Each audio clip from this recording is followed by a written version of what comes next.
Hello friends, নানান ব্যঞ্জনে তোমাদের সকলকে স্বাগত জানাচ্ছি। কাছে দূরে, দেশে ও দেশের বাইরে। দেখো এখানে আমি কুচো চিংড়ি নিয়েছি। এখন এগুলোকে ভালো করে একটু ধুয়ে বেছে নেব। আর এদিকে দেখো আমার হাজব্যান্ড একটা কচি লাউটাকে এইভাবে ছুলে দিচ্ছে এবং সেই কেটে দেবে। সে বলছে আমি কেটে দেবো, আমি বলছি আমি কাটবো না, সেই কেটে দেবে। যাই হোক, সে দেখো এখন এটাকে কেটে দিচ্ছে।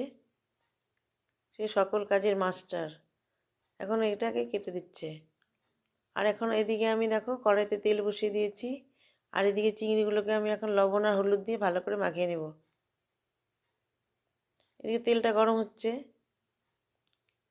আর এদিকে আমি একটু নাড়িয়ে দিলাম। তেলটাকে একটু গরম হয়ে গেছে। আর এদিকে এখন চিংড়িগুলোকে ভালো করে মেখে নিয়ে এখন এর মধ্যে তেলের মধ্যে দিয়ে দেব। তেলের মধ্যে দিয়ে দিচ্ছি, মাছগুলোকে হালকা করে ভেজে উঠিয়ে নিব। ওদিকে আমার লাউটাও কাটা হয়ে গেছে, বাবা কেটে দিয়েছে। তা এখন দেখো এদিকে মাছগুলোকে আমি ভেজে এখন উঠিয়ে নিচ্ছি।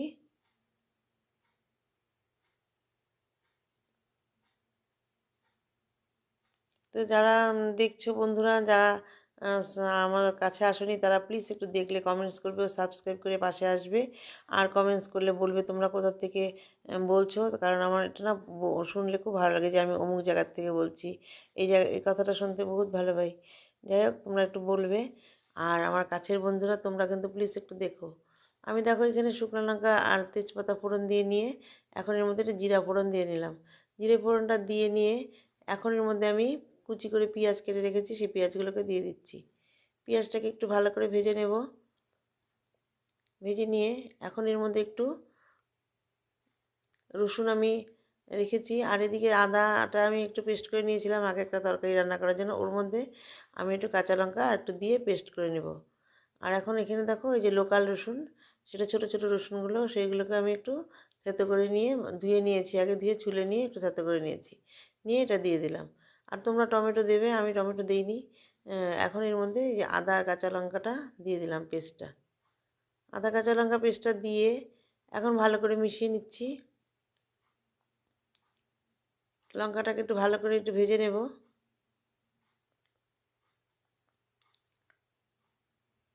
একটু ভালো করে ভেজে নিয়ে এখন এর মধ্যে লাউগুলোকে দিয়ে দেবো আর কি।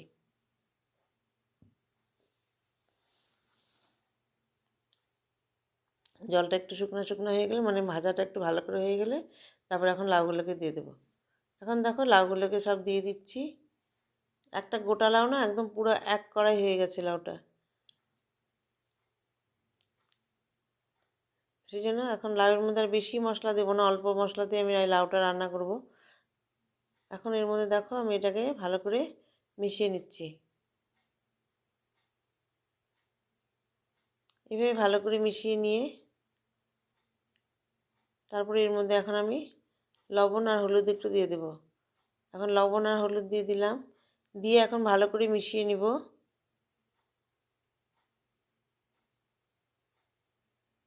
তো এইভাবে ভালো করে এখন লাউটাকে মিশিয়ে নিচ্ছি। লাউ খাওয়া তো খুবই ভালো। আর আমার তো এখন ইউরিক অ্যাসিড হয়ে গেছে, আরও তো প্রবলেম, সব খাওয়াতেই প্রবলেম। এখন এই দেখো এটাকে আমি এখন ঢেকে দিচ্ছি। কিছুক্ষণ পরে ঢাকনাটা উঠিয়ে দিচ্ছি। উঠিয়ে নিয়ে এখন লাউটাকে দেখো ভালো করে একটু নেড়ে দেবো এখন। তার আগে একটু এখানে ধনে গুঁড়ো, জিরে গুঁড়ো আর লঙ্কার গুঁড়ো দিয়ে দিলাম। দিয়ে এখন ভালো করে মিশিয়ে নিয়ে লাউটা একটু মজবে। দেখো এক কড়াই লাউ এখন হাফ কড়াই, একদম অল্প হয়ে গেছে, হাফের কম হয়ে গেছে। এখন এটাকে ভালো করে মিশিয়ে দিচ্ছি। মিশিয়ে দিয়ে এখন এর মধ্যে চিংড়িগুলোকে দিয়ে দেবো। লাউটা কিন্তু একটু মজবে, এখনও মজে নেই লাউটা ভালো করে। এখন এর মধ্যে দেখো চিংড়িগুলোকে দিয়ে দিলাম। চিংড়িগুলোকে দিয়ে এখন ভালো করে মিশিয়ে নেব। মিশিয়ে নিয়ে লাউটাকে এখন একটু ঢেকে দেব।